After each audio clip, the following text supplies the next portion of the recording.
Bonjour, dans l'heure politique, nous revenons avec nos invités sur les municipales 2020. Alors ils étaient candidats, heureux ou malheureux dans leur commune. Nous allons revenir sur la campagne et essayer de comprendre avec eux ce qui s'est passé. Nous recevons aujourd'hui Moussa Mohammadi. Il était candidat heureux à Bouéni et il était président du SIAM. Tout de suite, c'est son heure politique.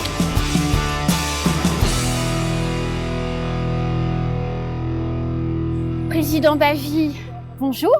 Bonjour. Je suis ravie de vous accueillir sur le plateau de l'heure politique. C'est une grande chance pour nous de vous recevoir. Les élections municipales sont un peu terminées. Vous vous sentez comment après ces périodes un peu difficiles? C'est pas une période difficile. Tout d'abord, bien en forme. Je vais bien. Je pense que ce sont des moments formidables, des moments exceptionnels avec de nouvelles expériences. Ce qui fait qu'aujourd'hui, on a de nouveaux élus dans différentes communes. Ce qui fait que si j'ai fait mon analyse globale de la politique, de ce qui s'est passé au municipal, je pense que les grands partis politiques aujourd'hui ne se sont pas exprimés comme on l'attendait.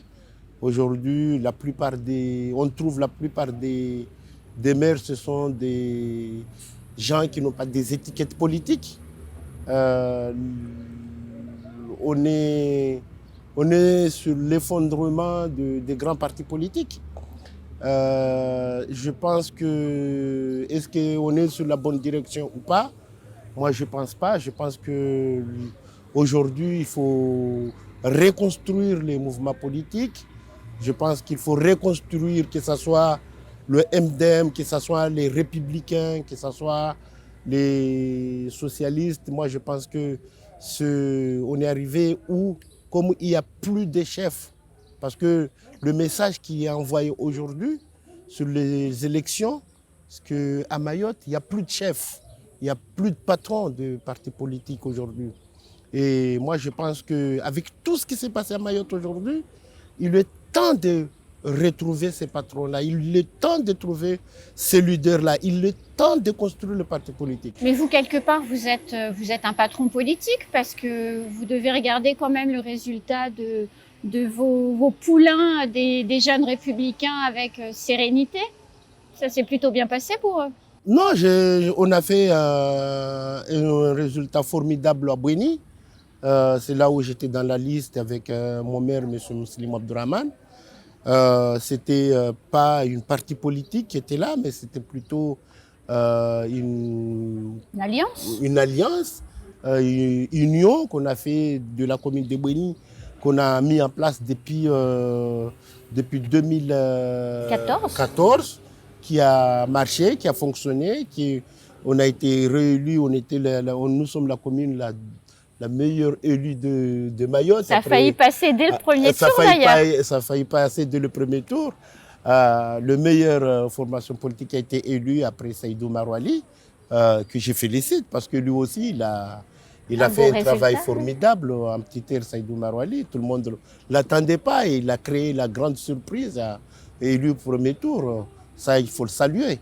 Mais aujourd'hui, moi, je pense sérieusement, Mayotte ne peut pas avancer sans les formations politiques.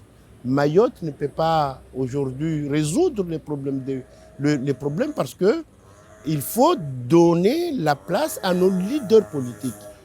À un moment donné, on ne peut pas avancer avec tous les problèmes qu'il y a si personne n'est écouté. C'est-à-dire, on n'écoute pas les formations politiques, on n'écoute pas les élus. Les élus ne sont pas écoutés aujourd'hui. Personne ne croit à une parole d'un élu. Personne ne croit à la parole de l'État. Personne ne croit à la parole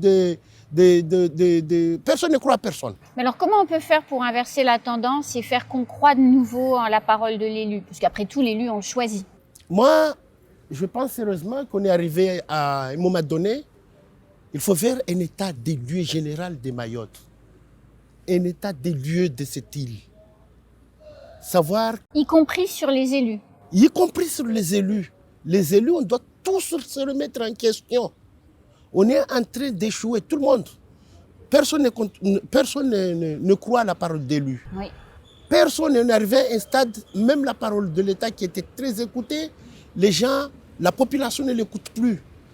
Les syndicats, personne ne croit aux syndicats. Personne ne croit comment ils appellent ça? L'intercommunalité. Ceux qui défendent l'intersyndical.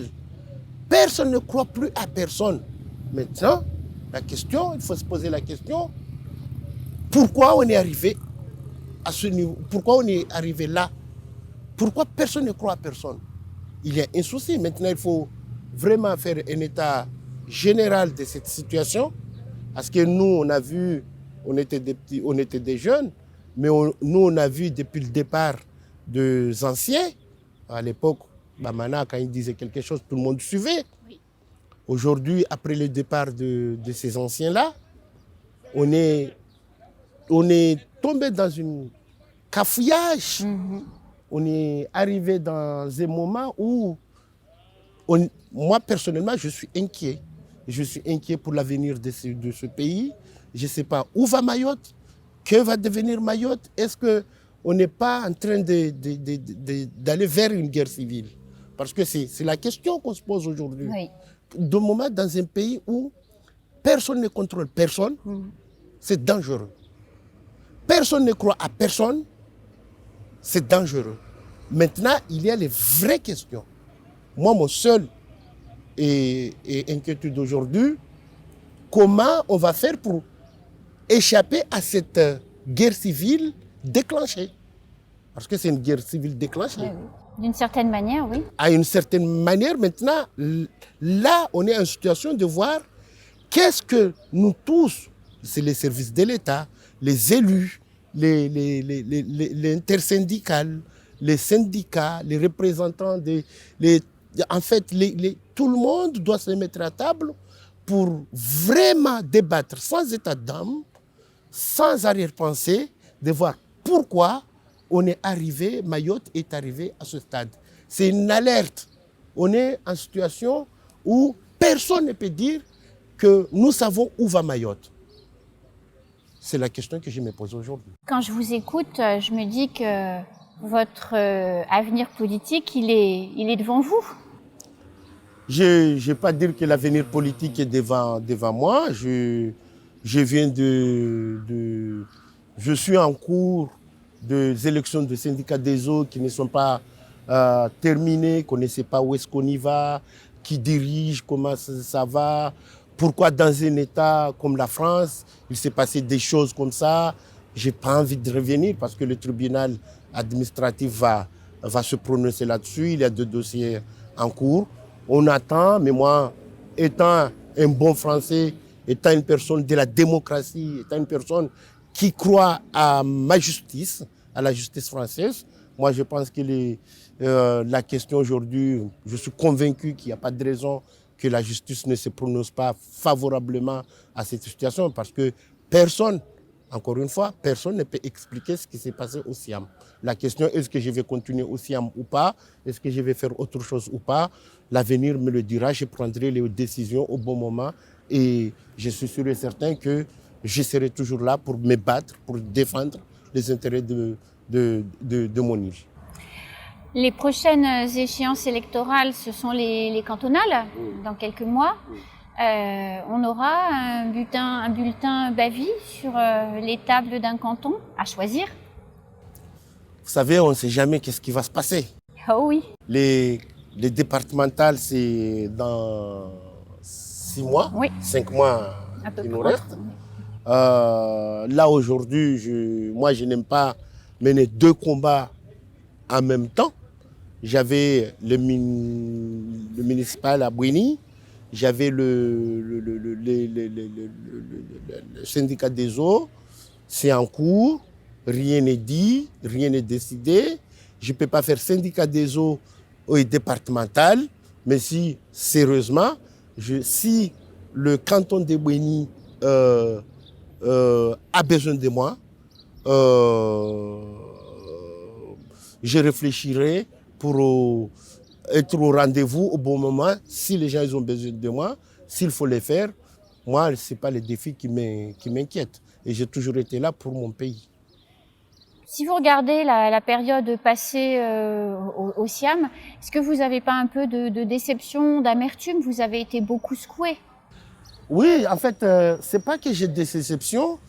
J'ai reconnu que j'ai fait, c'est pas peut-être, j'ai fait des erreurs de jeunesse, c'est-à-dire en politique, on fait des erreurs de jeunesse. C'est-à-dire que je voulais, étant un jeune ambitieux, je voulais bousculer beaucoup de choses en même temps.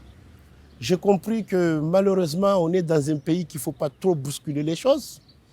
Même si on croit qu'on a raison, il ne faut pas tout le temps dire que je dois bousculer. Même, on est arrivé dans un stade où la vérité n'est pas bonne à dire. Ce qui fait que moi, c'est ce qui résume mon mandat. Mon mandat, je pense que j'ai fait de très bonnes choses. J'ai travaillé main dans la main avec les services de l'État, les services du département, avec tout le monde. Mais je pense que ce manque d'expérience et cette envie de dire les choses et de faire les choses m'a coûté cher. Mais ça fait partie du jeu, ça fait partie de la politique. Mais pour moi, c'est une expérience exceptionnelle. C'est que ce que j'ai vécu au SMIAM, ancien SIAM, aujourd'hui, c'est des moments où j'ai pris des grandes décisions. Ça m'a coûté mon travail, mais je l'ai dit, bon, pendant 3 ans, je n'ai pas travaillé, pas de ressources.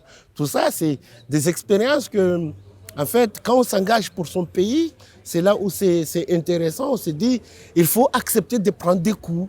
Mais à la fin, je pense, un jour viendra, je vais écrire toute cette phase-là dans un petit livre, expliquer la situation aux Mahorais et la France d'une manière générale. C'est-à-dire cette phase d'écriture, je dois le faire. On se retrouve très vite pour la suite de cette interview du président Bavi.